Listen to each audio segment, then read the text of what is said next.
నేను ఒక బాబాయ్ లాగా నా కర్తవ్యం పాటించాలి.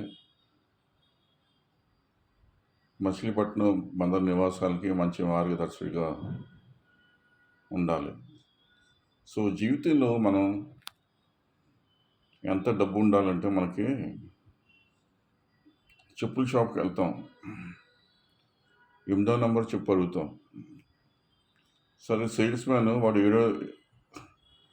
ఏడో నెంబర్ను 9వ నంబర్ తీసుకొస్తాడు. మనం వేసుకుని చూస్తాం, ఏడైనా మనకు తక్కువ, 9 అయినా ఎక్కువైపోద్ది. సో దాని అర్థం ఏంటంటే మనం డబ్బు మనీ ఎంతవరకు ఉండాలంటే మనం దాన్ని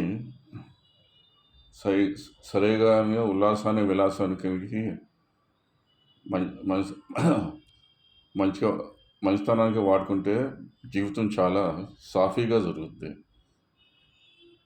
అదే చెడుగా విలాసానికి వాడుకున్నామంటే అది జీవితంలో అందరికీ తెలిసే వినాశకాలానికి దారితీస్తుంది.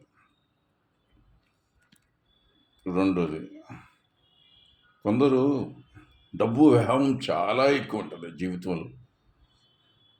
Money money money money money money money డబ్బు డబ్బు డబ్బు డబ్బు.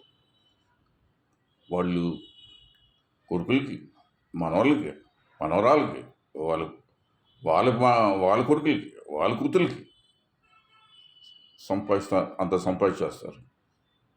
కానీ పాపం వాళ్ళకి చాలా వరకు వాళ్ళ జీవితాలు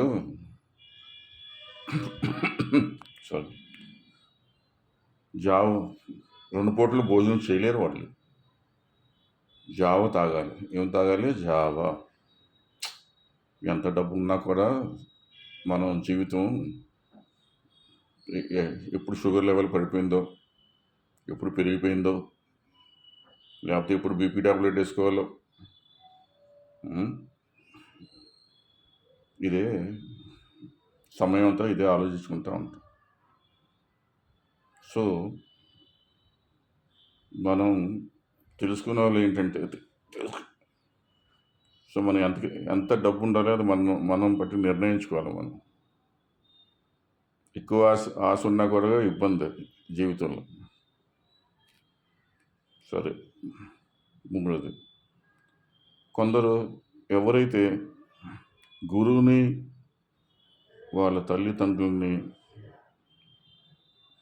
పూజిస్తారో, సరిగా చూస్తారో, విలువిస్తారో, వాళ్ళు జీవితంలో తాడి చెట్టులాగా అభివృద్ధిలో ఉంటారు. తాడి చెట్టులాగా అభివృద్ధికి వస్తారు.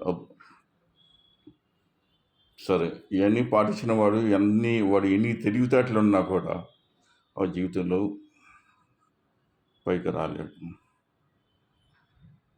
ఎందుకంటే వాడికి ఎంత చదువున్నా కూడా అది విలువ లేని చదువు అయిపోద్ది.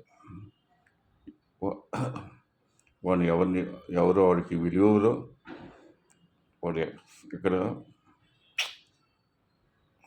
అది. సరే,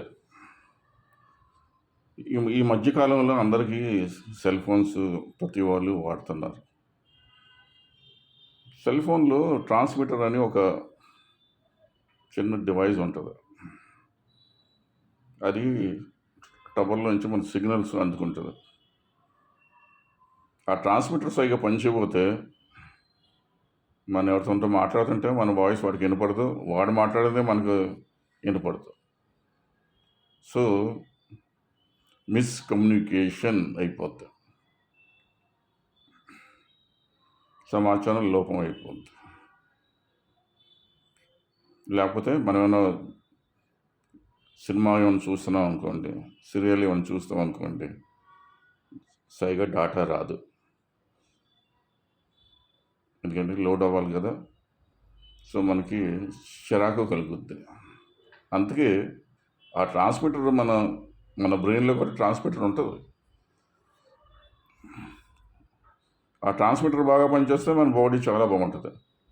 సో, ఆ ట్రాన్స్‌మిటర్ బాగా పనిచేయడానికి ఏం చేయాలంటే, అంటే నా పద్ధతి. ఒ ఒక్కో వ్యక్తికి ఒక్కొక్క పద్ధతుంటది. సరే, వాళ్ళ అనుకూలంగా వాడతారు వాళ్ళు. పాటిస్తారు.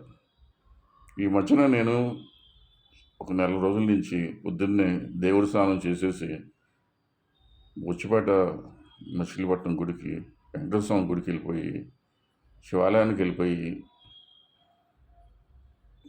దండం పెట్టుకొని వచ్చేస్తున్నాను. దాని మూలంగా నాలో చాలా మార్పులు కనపడినియి. మరి ఆహ్, భగవంతుళ్ళు నాకు ఆశిచ్చారో ఆశించారో లేపోతే అది కోఇన్సిడెన్స్‌గా అయిందో తెలీదు. సో, అందుకే మూడోది మెడికల్. జీవితంలో మనం ఒక్కోసారి మన జీవితం ఎలా అయిపోద్దంటే, భోజనం కంటే ఎక్కువ టాబ్లెట్లు మింగుతాము.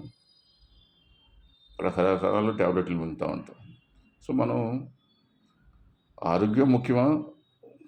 లేతే భోజనం కంటే మనం ఎక్కువ టాబ్లెట్లు మింగుతామో అది మనం నిర్ణయించుకోవాలి. ఆఫ్‌కోర్స్ కొన్ని మనం చేతిలో ఉండవనుకోండి, అది మనం చెప్పలేం. వాళ్ళ వాళ్ళ కర్మ ఫలితాలు బట్టి